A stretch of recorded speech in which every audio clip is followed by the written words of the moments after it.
Hello and welcome to the final episode of the Breakfast Show for this academic year. I'm Amanda. And I'm Aziza. In today's program, we'll begin with the international news and move on to the various sporting events that have taken place in Brazil, Leeds and our academy. Then on to our presenters who will be giving us the shouts out and school-related news. But first, our top story. The conflict taking place in the Middle East has dominated this year's headlines. According to the Institute for Economics and Peace, the world has continued to slide away from peacefulness 7 years in a row. This has reversed the growing 60-year trend of global peacefulness since World War II.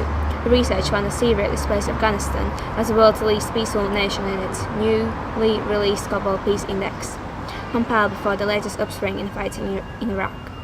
Iceland maintained its status as the most peaceful country, with 6 other European countries plus Canada and Australia in top 10. Britain was ranked in 47th place, one above France and one below Lithuania. We've had an eventful sporting year with Brazil World Cup and Tour de France.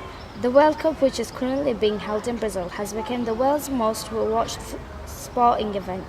Earlier on, demonstrators object to the huge cost of the tournament, arguing that more money should have been spent on public services to ease equality.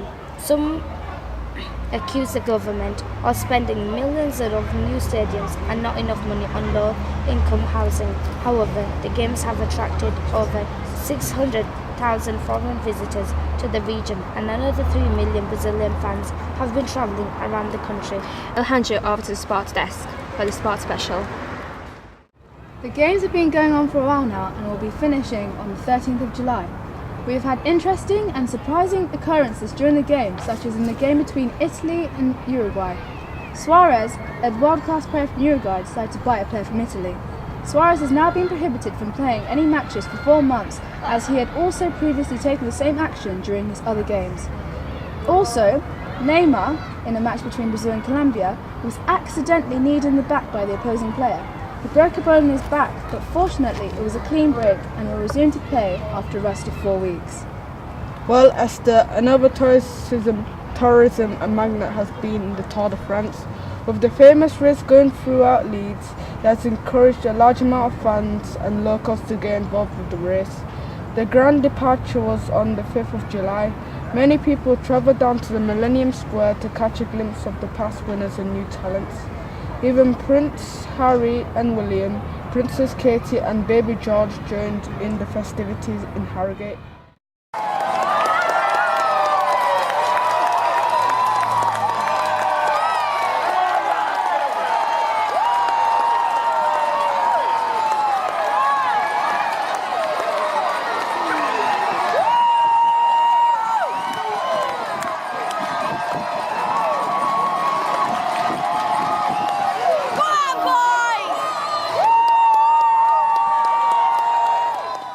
Yellow bicycles and red polka dots have been popping up everywhere, as well as other creations with bright colours and to complement the summer weather. If only the sunny weather would come to stay. Talking about past winners and new talent, the Academy Sports Day was a hit, and here is Pilin and Rose reporting. So Rosie, what do you think so far? So far I am prepared for Sports Day.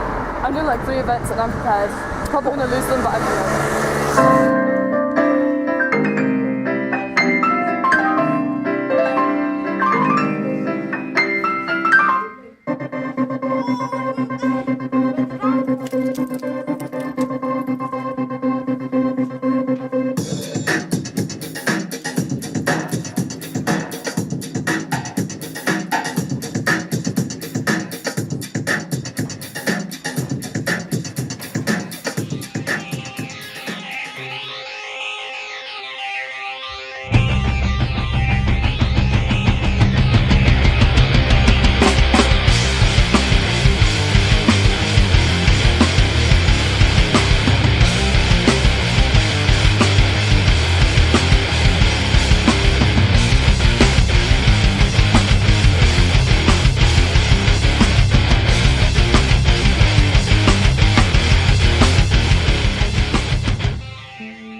Quite is an exciting event that always gets the school up and running to the finish line.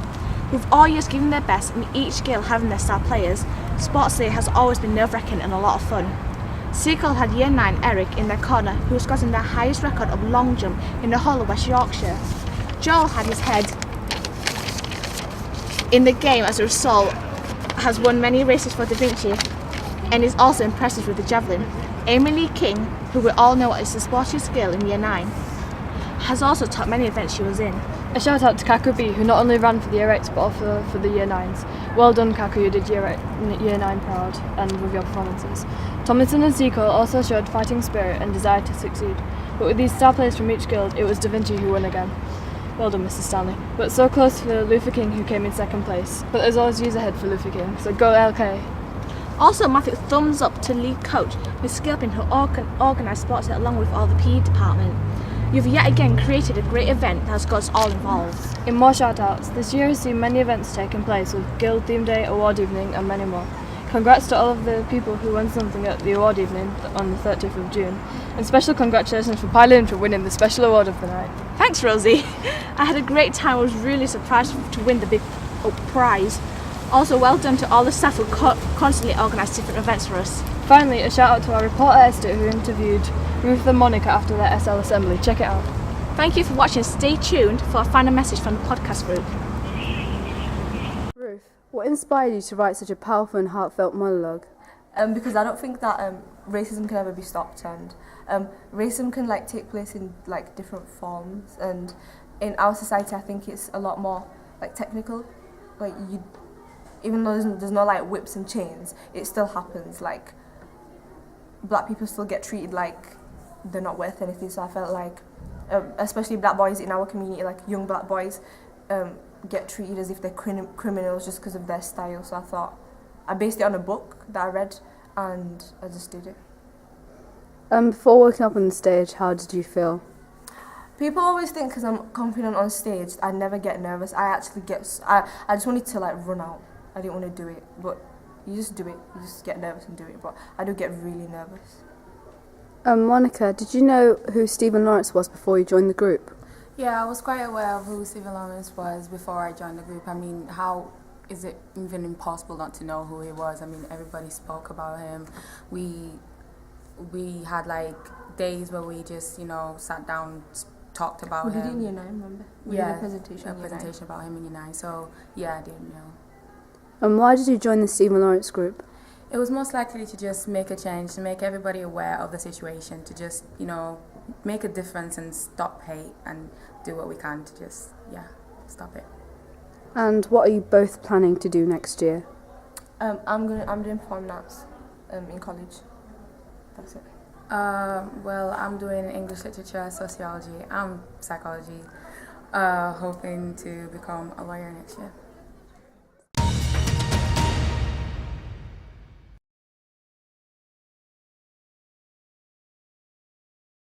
Hi, we're the podcast group. Thanks for supporting us. See you next year. Get involved. Watch us. And enjoy the summer holidays.